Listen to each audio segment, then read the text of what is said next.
I'm Pastor Amy LaCroix with First Christian Church in downtown Olympia, Washington. My name is Mustafa Muhammad Ali, and I am a member of the Islamic Center of Olympia. My name is Lonnie Locke, and I'm a member of the Baha'i Faith. My name is Rabbi Seth Goldstein, and I serve Temple Beth Hatfilo here in Olympia. In the Baha'i Faith, social justice has to do with service. I mean, we believe that we're all part of one human family.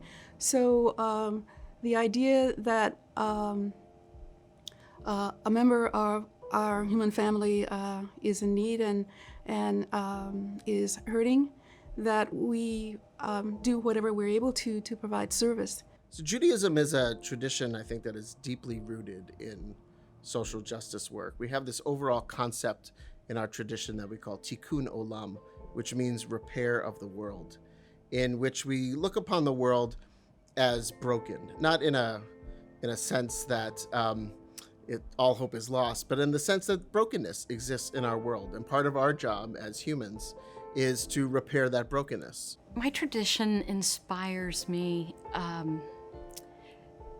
because we're focused on the Jesus narrative, and what is essential to that is that love your neighbor.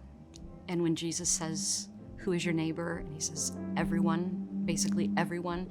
So for me, social justice, and I think the community that I serve, becomes about a radical inclusiveness, inspired through Jesus' command to love everyone.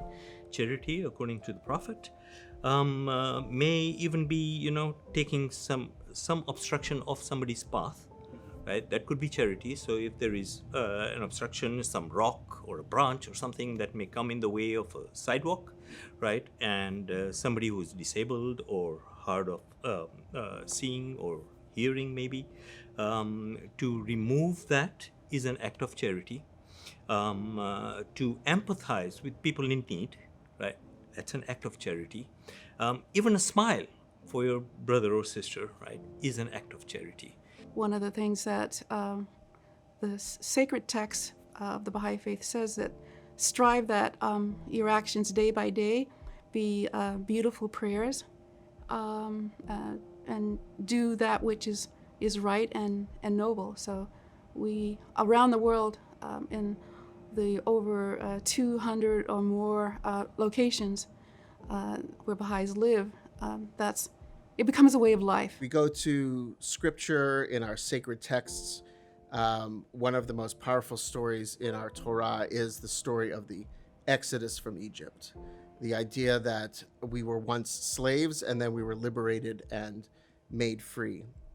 And what we are meant to take from that is an abiding lesson that, and the Torah teaches this many, many times, about 36 times in total, that you need to remember that you were slaves in Egypt. So therefore you do not continue that oppression, that you welcome the stranger, that you rectify the wrongs. That's how we see social justice, is that we start from a place of being radically inclusive and opening, including people that often get dropped through the margins, which is also part of the Jesus narrative when he says, what you do to the least of these, you do to me. So that's at the heart of everything we do, everything I believe. It starts from ourselves, the home, our family members, our neighbors, and the wider community. And the way it works is that if everybody took that responsibility and took care of their sphere of influence, right?